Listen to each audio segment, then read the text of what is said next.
Right now, everyone wants to build the next great AI model, but there is a massive, often ignored problem in the industry. An AI model is completely useless if the data feeding into it is messy, unstructured, or inaccurate. That is where data engineers come in. They are the architects who build the critical systems that supply this pristine, organized data to the AI.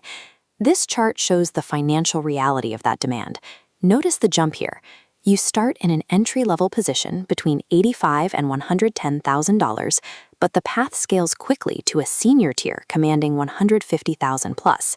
To get there, you need a plan. Open a blank digital document or grab a physical notebook right now. We are going to build your personalized, step-by-step career roadmap together, right here in this video. The sheer volume of data tools out there causes most beginners to fail before they even start.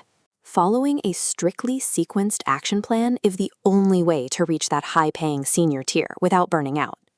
Let's define the job's daily reality.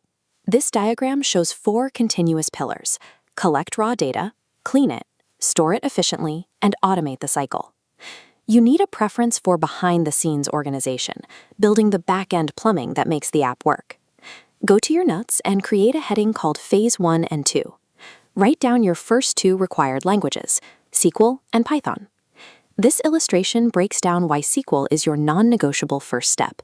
It is the exact language required for filtering and merging separate database tables together, like Table A and Table B here, to create usable, structured data.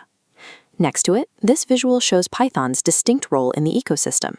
You use Python to process those raw datasets and script the actual automation that keeps the gears turning. If you try to use advanced data tools or cloud platforms without mastering these 2 foundational languages first, your code will fail.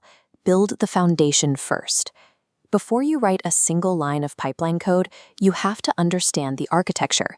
This brings us to data modeling. This chart illustrates the structure of a star schema. Notice the central fact table in the middle. It holds the core business metrics, and the arrows connect outward to the surrounding dimension tables, which hold the descriptive details. Now we map out the tools that execute this architecture. Go back to your notes and create a section for phases 3, 4, and 5 to log your industry-standard tech stack. Looking at this grid, write these down: Snowflake for warehousing, Spark for large-scale processing, Airflow for scheduling your pipelines, and finally, a cloud platform. A major trap for beginners is trying to learn AWS and Google Cloud at the same time. Do not do this. Pick exactly one cloud provider to learn. These enterprise tools are just temporary vehicles for your data modeling logic. Understanding the database architecture dictates which tool you choose, never the other way around. This graphic maps out the exact sequence you need. It's an ascending path from step 1 to step 5. Strictly follow this order. Jumping to step 4 pipelines before grasping step 2 Python guarantees you'll get stuck in tutorial hell. Once you reach the end of that path, you have one final mandate: scoping a capstone project. This proves your technical skills to hiring managers. This illustration maps out a valid portfolio project. It requires 3 technical components: pulling data from a live API, running it through a pipeline to clean it with Python, and finally routing it into a SQL database.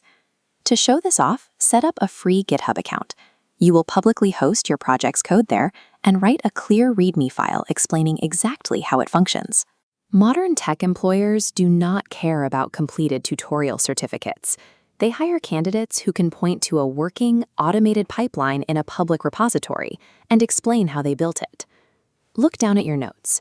You now have a completed document containing your linear timeline, a precise tech stack, and your exact project specs.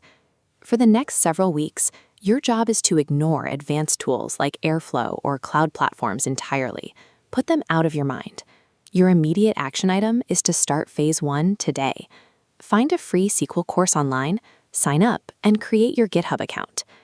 Becoming a data engineer can seem overwhelming from the outside, but breaking it down into a strictly sequenced 5-phase blueprint takes an impossible aspiration and turns it into an actionable daily checklist.